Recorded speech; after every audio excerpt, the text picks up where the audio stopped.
The alien marketplace was alive with color and noise, but for Lyra, it was nothing but another reminder of her misery.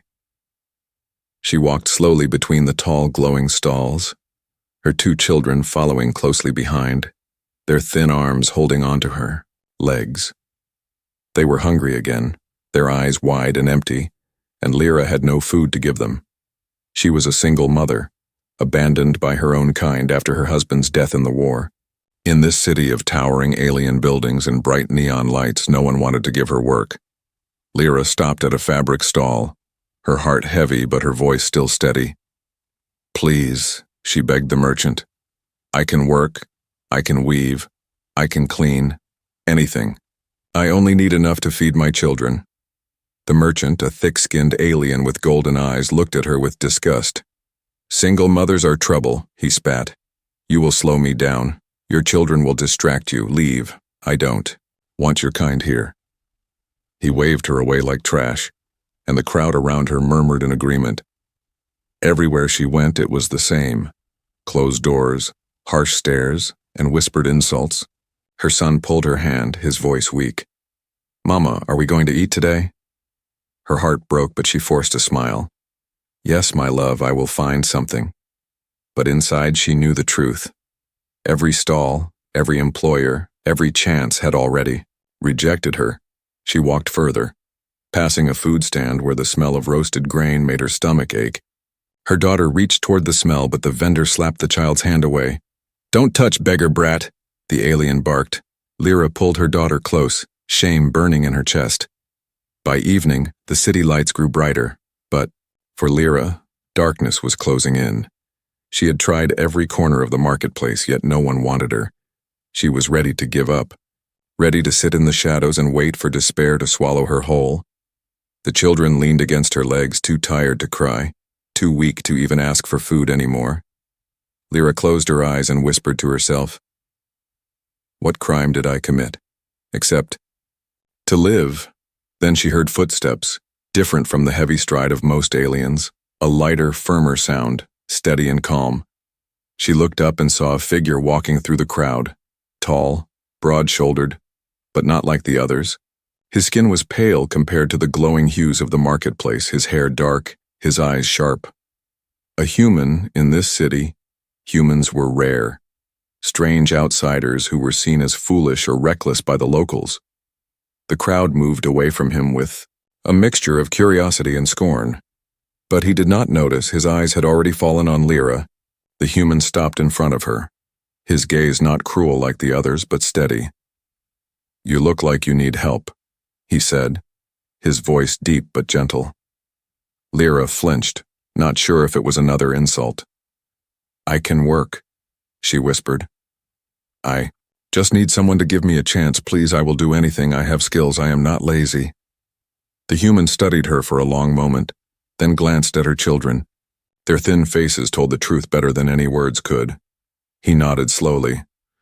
"My name is Marcus," he said. "I am setting up a workshop on the edge of the city. I need someone I can trust. It is not easy work. But if you are willing, I will give you a place," the crowd gasped, whispers spreading like wildfire. "A human is helping her," someone sneered. "Naive fool, he doesn't understand. Single mothers bring nothing but trouble," another voice hissed. "He will regret it, watch, she will fail him." Lyra felt heat rise in her cheeks, shame mixing with disbelief. She had begged for days, humiliated herself in front of dozens of employers, and they all said no. But this stranger, this human, had said yes without hesitation. Tears burned her eyes, but she held them back. "I will not fail you," she said firmly, though her voice shook. Her children clung to her legs, looking at Marcus with wide eyes filled with new hope. For the first time in weeks, the weight on her chest lifted. It was not safety, not yet, but it was a chance. And sometimes, one chance was all it took. As Marcus led her away from the glaring eyes of the marketplace, Lyra felt something stir inside her.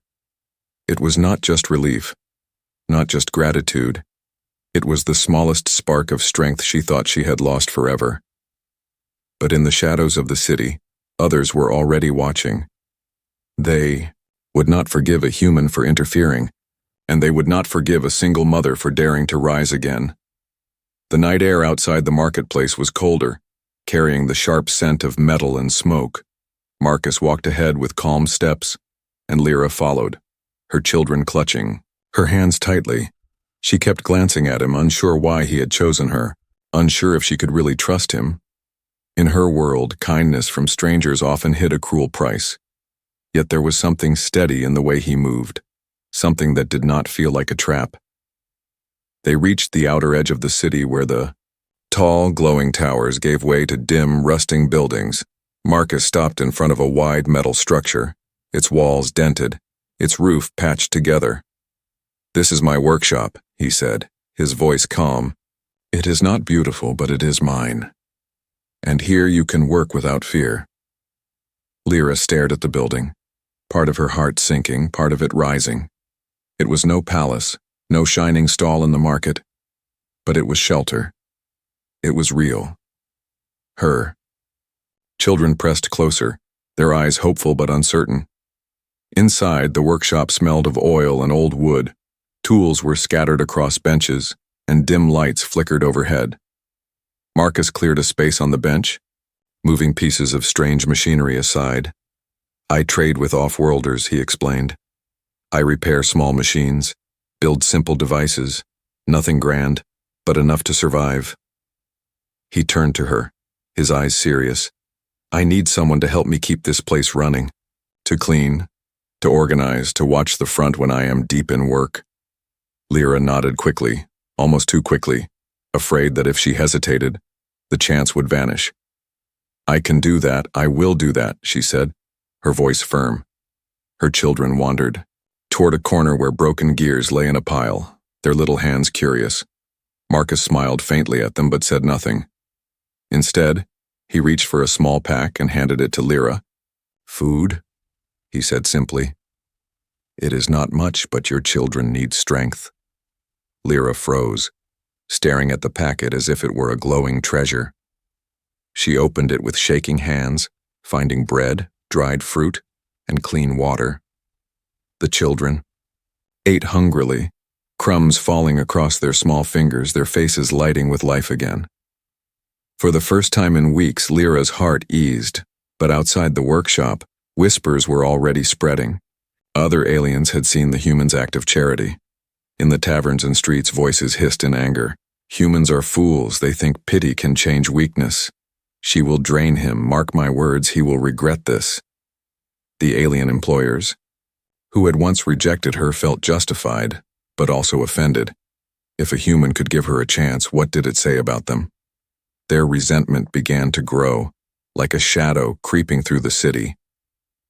Inside the workshop, Marcus showed her where things belonged. "These tools go here, the scrap metal there. Do not touch the red box, it holds unstable parts." Lyra listened carefully, memorizing every word. She worked quickly, sweeping the floor, stacking items neatly, moving with a determination that surprised even herself. Her children watched, her pride in their tired eyes as if they had found a reason to hope again. When the work was done, Marcus lit a small lantern and sat across from her. "Why did no one give you work?" he asked quietly, his gaze steady. Lyra hesitated, her voice low. "Because I am a single mother. They say I am weak, a burden. They say no one can trust a woman raising children alone." Her jaw tightened. "But I am not weak, I only need a chance to prove it." Marcus leaned back, his face thoughtful. "Where I come from, family is not a weakness. It is strength," he said firmly. "Do not let their blindness define you." Her chest ached at his words, a strange warmth spreading through her. She had heard only insults for so long that kindness felt unreal. Still, doubt whispered inside her mind. Was this truly real? Or just another moment that would soon shatter? As the night grew late, Marcus showed them a small side room with simple bedding. "It is not much, but you can sleep here," he said. "At least until you find your own place." Lyra touched the rough blanket, tears burning her eyes.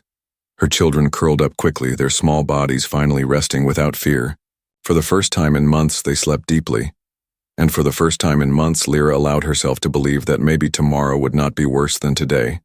But as she closed her eyes, shadows moved in the city. Alien employers gathered, in secret corners, whispering of the human who had defied their judgment, whispering of the mother who should have remained invisible. They would not let this go unpunished. And while Lyra slept, safe for now, the storm was already coming. The morning sun spilled across the rusty streets of the outer city, and Lyra woke to the sound of clinking tools. Marcus was already working, his hands steady as he shaped metal pieces into something she did not understand. Her children slept, peacefully for the first time in many weeks, their faces calm, their breathing soft. For a moment, she allowed herself to watch them, to believe that maybe, just maybe, they had found a fragile piece of safety. But safety was never simple in this city.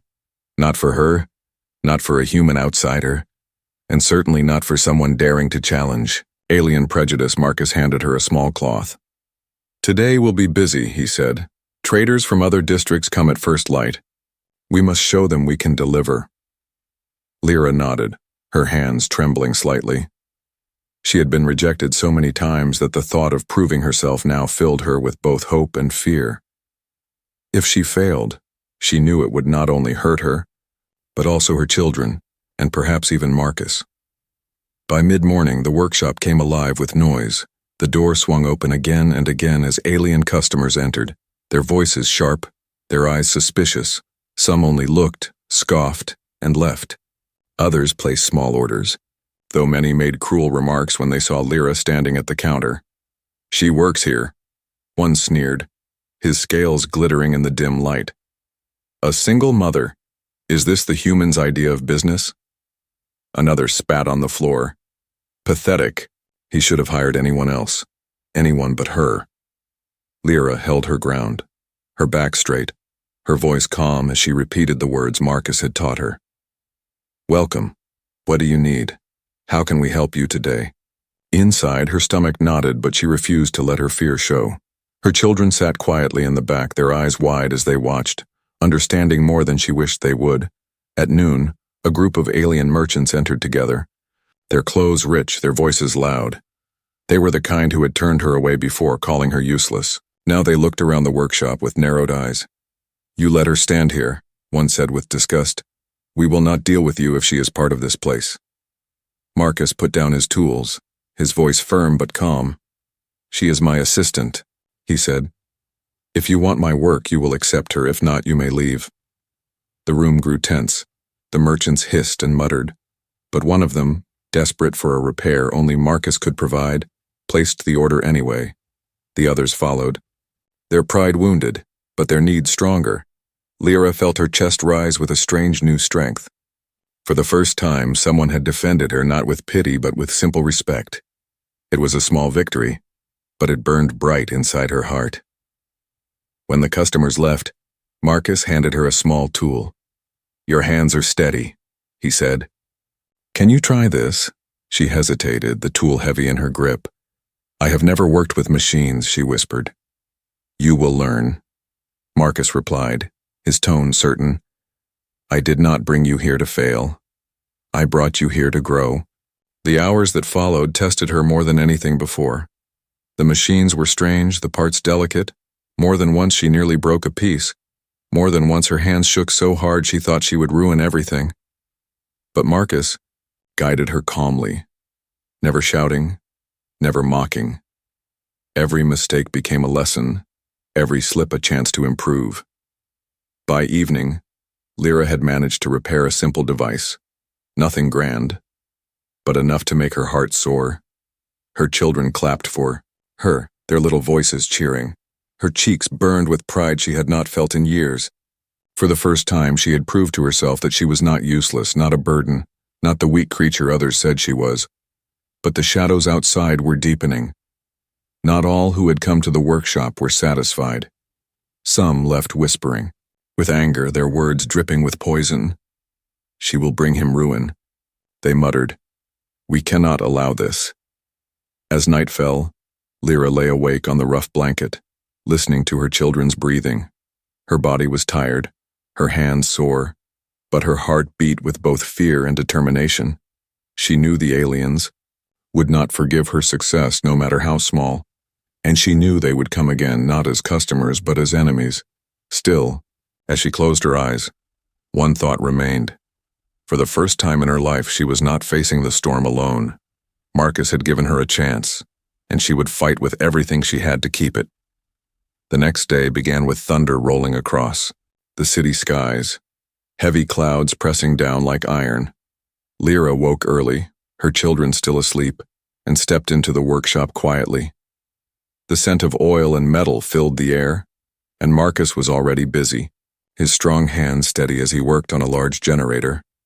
He looked up at her and said, "Today will be harder. I need you to stay calm, no matter what comes through that door." She nodded, though her heart raced.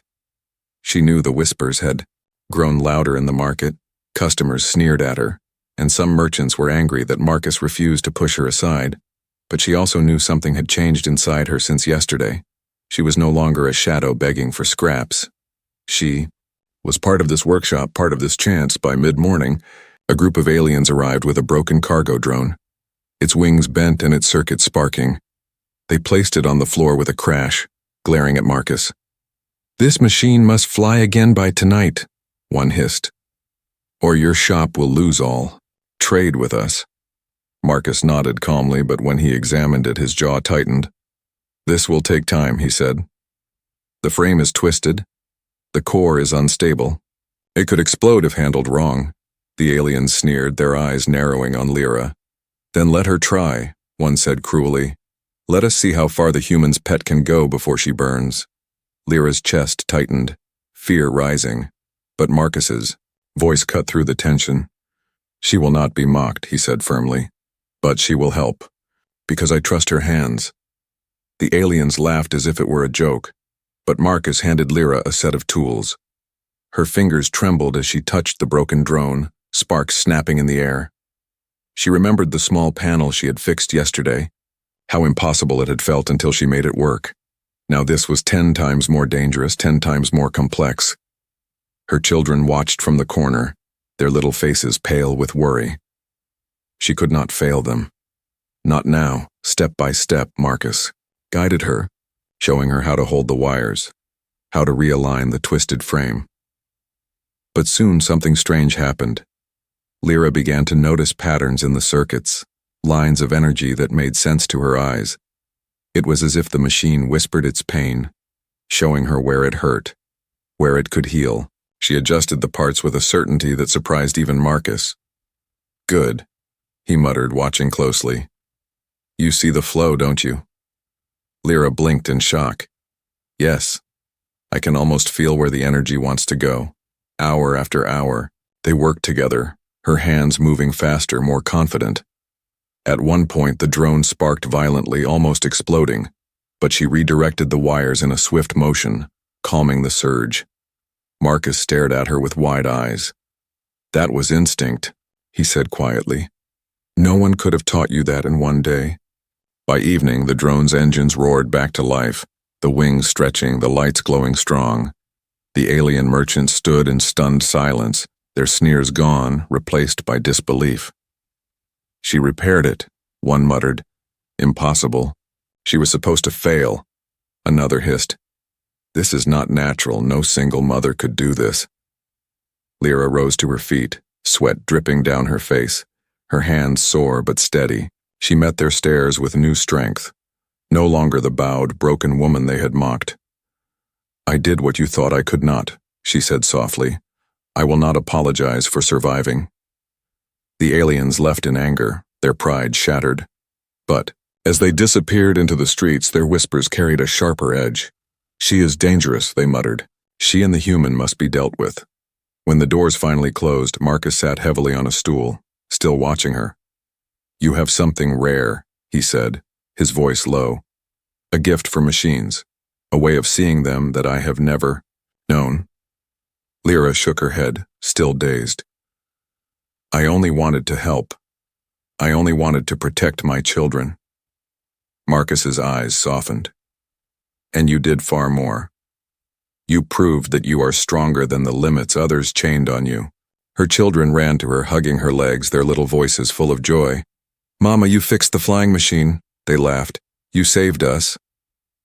Lyra knelt and held them close, her heart swelling with pride and fear at the same time. She had found strength she never knew she carried, but that strength had already drawn attention. In this city, strength was not always celebrated. Sometimes it was feared. Sometimes it was punished. As the night grew quiet, Marcus stood by the doorway, his gaze scanning the dark streets. "We must be ready," he murmured. "They will not let this go, but whatever comes, you are not alone anymore." Lyra stood beside him, her children safe in the room behind her. She felt the weight of the storm gathering in the shadows, but she also felt the fire inside her. For the first time, she believed she could face whatever was coming, because now she knew her secret strength was real, and no one could take it from her. The days that followed felt like a quiet before a storm. Lyra worked alongside Marcus, her hands steady and sure, the workshop now a place of comfort. Her children had settled into their corner, safe and content, no longer hiding in fear. But, in the back of Lyra's mind, a dark shadow lingered. The aliens had not forgotten her, nor the human who had dared to trust her. By midday, the first signs of trouble appeared. A group of merchant leaders arrived at the workshop, their faces cold, their voices sharp. One of them, a tall alien with dark blue scales, stepped forward, glaring at Lyra. "You have caused too much disturbance," he said, his voice a low growl. "The human's foolishness is one thing, but a single mother in his employ, this cannot continue." Lyra's heart skipped a beat, but she stood tall, her voice calm despite the rising fear inside. "I work here because I am able. I will not leave, not when I've only just begun to." "Prove myself?" the alien snorted, his eyes narrowing. "You cannot prove anything. Your place is below this among the useless." He turned to Marcus, his tone suddenly more menacing. "You have been warned, human. You will regret letting her stay." Marcus stood between them, his posture firm. "She stays," he said simply. "This is my decision, and it will not be swayed by threats." Lyra's heart raced at his words, but a part of her felt something new rising inside, something stronger than fear. The alien merchant did not argue further, his expression dark. "Then so be it," he muttered. "But you have made an enemy today, human, and that will not go unnoticed." The group left with a wave of harsh murmurs, their eyes burning with resentment. Lyra stood in the workshop, her hands trembling as she wiped them on her apron. "They will come for us," she said quietly. "They will not forget this." Marcus looked at her with a steady gaze. "I know," he said, "but they do not understand the strength that comes from standing up, from not backing down, and neither do you." As the days passed, the tension in the air grew heavier. The alien merchants who had once mocked her began to gather in small groups. Speaking in whispers, Lyra heard their voices late at night, their words seeping through the thin walls of the workshop. "They cannot be allowed to keep this up," one voice hissed. "A human employing a single mother is an insult to our ways, our traditions." "Then we will stop them," another voice growled. "We will make them pay for defying the order, for disrespecting us." Lyra's heart sank as she listened, but she also felt something else stir, an urgency to act, to protect what she had fought for. The next evening, the storm hit. A group of alien enforcers, hired by the merchants, stormed into the workshop, their armor gleaming under the dim lights. They pushed past Marcus, glaring at Lyra, their hands ready to seize her. "This is the end," one of them snarled. "You will leave this place, and the human will learn that kindness only breeds weakness." Marcus stepped forward, standing tall. "No one touches her, not while I am here." The enforcers laughed. "What will you do, human? Stand in our way?" Lyra stepped beside Marcus, her eyes steady. "I will not go," she said. "I will not let fear take me again, not when I have a chance to show my worth." The enforcers raised their hands, ready to strike, but Marcus moved swiftly, grabbing a metal rod from the workbench. The clang of metal echoed through the room as he stood his ground. "If you think violence will change anything, you are wrong," Lyra's heart pounded, her hands shaking as she looked at the enforcers. But she could not run. She could not hide any longer. She stood beside Marcus, not as a victim, but as an ally. The enforcers paused, their eyes narrowing in surprise. "This is not how it is supposed to be," one muttered. "A mother should never stand this tall. She should not resist." But Lyra's voice was steady, stronger than it had ever been. "You will not break me, not this time." A tense silence followed, the air thick with the threat of violence, but no one moved. And in that silence, something shifted. The enforcers looked at each other, unsure, uncertain, and then one by one, they backed away. They had expected her to cower, to beg. But instead they found a woman who was ready to stand her ground. The group left in silence, the door slamming shut behind them. Lyra stood frozen, her breath coming in short bursts. Marcus lowered his rod, his eyes softening. "You did well," he said, his voice thick with pride. Lyra's heart swelled with something she could not name. She had faced the storm, and she had survived, not by hiding, not by running, but by standing strong. That night, as the workshop grew quiet, Lyra sat beside her children, her heart heavy with the knowledge that the battle was not over. But for the first time, she knew she had changed. She had found her strength, and no one could take that away. The aliens would come again, she knew, but this time she would be ready. The days after the confrontation felt like a strange calm before the chaos. Lyra woke early each morning, the weight of the city's judgment pressing on her shoulders. Marcus worked quietly, but there was something different in his eyes. He was watching for the next attack, the next move from the alien merchants. Lyra could feel the tension in the air, thick and suffocating. She had stood her ground, but now she felt the true weight of defiance. It wasn't long before the storm they had feared arrived. One morning, the door to the workshop flew open with a loud bang. Two alien enforcers stepped in, their eyes cold and empty. Behind them, a group of merchant leaders stood, their faces twisted in anger. "You have insulted us for the last time," the leader said, his voice low, menacing. "You've made a mockery of our ways, our traditions, and now you will pay for it." Lyra stood tall, her chest rising with each breath. Her children clung to her side, but she knew they could not shield them from what was coming. "I will not run," she said quietly. "I will not bow down to anyone anymore." The enforcers laughed, their weapons glinting in the dim light. "You will regret this," one muttered. "Your defiance will be crushed." Marcus stepped forward, his voice steady and unwavering. "I will not allow violence in my workshop," he said. "If you want to fight, take it outside." But the merchants only sneered, their eyes filled with contempt. "You think you can change the world with your kindness," one scoffed. "You think you can stand up to us." Lyra's heart pounded in her chest, but she felt something stir inside, something she had never felt before. Hope. She glanced at Marcus, then at her children, and she knew there was no turning back now. "No more," she said, her voice stronger than before.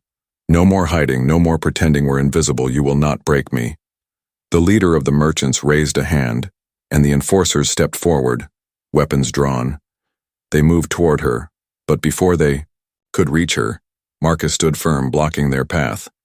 "You will not touch her," he said, "and you will not destroy what we've built here." The enforcers hesitated, looking at each other in confusion. For the first time, the merchants' power seemed uncertain. Lyra stepped beside Marcus, her voice clear and strong. "You think you can control us, that we'll cower and bow," she said. "But we won't. This is our fight now, and we will stand for what's right." The enforcers tightened their grip on their weapons, their eyes narrowing. But they did not move. Something had shifted in the room, a spark of defiance, a sign that the old ways were no longer enough to intimidate them. The alien merchants exchanged uneasy glances, unsure of what to do next. Then, the leader of the merchants spoke, his voice bitter. "You may have won today, but this is not over," he said. "There are forces beyond your understanding that will make sure you fall." Marcus didn't flinch, his stance steady. Let them come. We're ready. For a moment, the merchants stood still, the weight of the confrontation hanging in the air. Then slowly they turned and left, the door slamming behind them. The silence that followed was thick, filled with the realization that they had just changed something. Lyra breathed deeply, her hands trembling, but there was no fear in her now. She had stood up, not just for herself, but for her children, for Marcus, and for the future. And in that moment she realized that they had won more than just a battle. They had sparked something in the city, a movement that was bigger than them all. The alien merchants might have power, but now they had seen the power of defiance. Later that evening, as the night fell and the stars flickered above, Marcus sat by the workshop door, his eyes on the distant skyline. They will come again, he said softly. The storm is not over, but we've made our stand. We've shown them that we are not afraid. Lyra joined him, her children playing in the corner, their laughter filling the room with warmth. We've won, she said quietly, and we will keep fighting, for as long as it takes. The city was full of whispers that night, rumors of the human and the single mother who had stood against the alien merchants. Some were fearful, others inspired. And though the future remained uncertain, Lyra no longer felt the weight of her old shame. She had found her place in this world, her strength, and whatever came next, she knew she could face it. The storm had broken, but the fight was far from over. Yet for the first time, Lyra felt like she was ready for it, ready to face whatever the city or the aliens had in store. Her courage had already changed the course of her life, and she wasn't about to stop now. The days after the storm were quiet, but Lyra knew that the calm was fragile. The city seemed to hold its breath, as if waiting for the next strike. Lyra's children were safer now, their laughter filling the small corners of the workshop. Marcus continued his work, his hands steady as always. But even he could feel the weight of what they had started. They had stood against the alien merchants, but now the true challenge was just beginning. It was on the 7th day after the confrontation that the first change came. Lyra was working at the counter when a small group of alien workers entered the shop. They were not merchants nor enforcers, but ordinary citizens. They looked at Lyra, unsure, hesitant, and for a long moment no one spoke. Then one of them, a tall alien with soft green skin, stepped forward. You are the one they called a failure," he said quietly. "The one who should have been cast aside." Lyra stiffened, but she said nothing. The alien continued, "I saw you stand, and I saw the strength in you that no one else would allow themselves to see. We have no power, but we are with you." The others nodded, and one by one they stepped forward, placing small items on the counter as if offering them as tribute. They were simple things, tools, food, odd trinkets. But to Lyra, they were something far more valuable. They were recognition, acceptance. "I've heard the rumors," the green-skinned alien said. "The merchants think they control everything, but they have forgotten one thing. There is power in those they deem weak." Lyra's heart swelled, but she remained calm. "Thank you," she said softly. "But we still have a long way to go." Marcus joined them then, standing beside Lyra, his eyes scanning the group. He had known the moment he saw them that they were not just visitors. They were the start of something bigger, something that could no longer be ignored. As the days passed, more and more began to visit the workshop. Some came in secret, others openly, but all were united by the same truth. The system was changing. The old ways, the old judgments were no longer enough to keep them in line. Lyra watched as Marcus began to train a small group of workers, not just to repair machines, but to learn how to stand together. They spoke of unity, of breaking the chains of old traditions, and slowly, they began to build something more than a workshop. One evening, as the sun set behind the tall towers of the city, the merchants came again. This time, it was not with weapons or threats, but with words. The leader of the merchant group stood at the door, his expression tight, his pride clearly wounded. "You have gone too far," he said, his voice edged with fury. "The people are no longer afraid of you. They speak your name with respect, and I cannot allow that. Lyra stood in front of him, her children behind her, Marcus by her side. We are no longer afraid, she said, her voice calm, but with a quiet strength that echoed in the room. The alien leader glared, his fists clenched, but something in his eyes flickered, a realization that he could no longer control the crowd. He turned and left without another word, his pride shattered by the truth. Outside the workshop, the merchants gathered, but the people gathered with them. The divide between the rich and the poor, the powerful and the weak, was beginning to fade. The news of Lyra's stand spread like wildfire through the streets. No longer was she just the single mother who had been cast aside. She was a symbol, a living testament to the strength that resided in those society had overlooked. Her name became a rallying cry for those who had been silenced, for those who had been ignored. The alien merchants could not control the hearts of the people, not anymore. The balance was shifting. A week later, the city's leaders, those who had hidden in the shadows, sent word to Marcus and Lyra. They requested a meeting, a chance to discuss the future. Lyra did not hesitate. This is our moment, she said. We will not back down, but we will fight for what is right, not for power, but for the future we can all share. The meeting was held in a large chamber, the city's leaders sitting on one side, Lyra and Marcus on the other. The atmosphere was tense, but Lyra felt something inside her, a quiet, steady confidence that had not been there before. We have seen what you have built, one of the leaders said, and we have seen the strength you have shown. The people are with you, and we will not fight that. Lyra's heart raced as she spoke. We are not asking for power, we are asking for change, for a future where no one is overlooked, no one is cast aside, where strength is not measured by rank or birth, but by the willingness to stand up for what is right. The room was silent for a long time, but when the leaders finally spoke, their words were not of war but of peace. We will listen, they said, and we will work to build a new future together. And so, with that simple agreement, the city began to change. Lyra had found her place in the world, not by running, not by hiding, but by standing strong. She had not only secured a future for herself and her children, but she had helped change a society. The dawn of a new day had arrived, and with it, hope for everyone.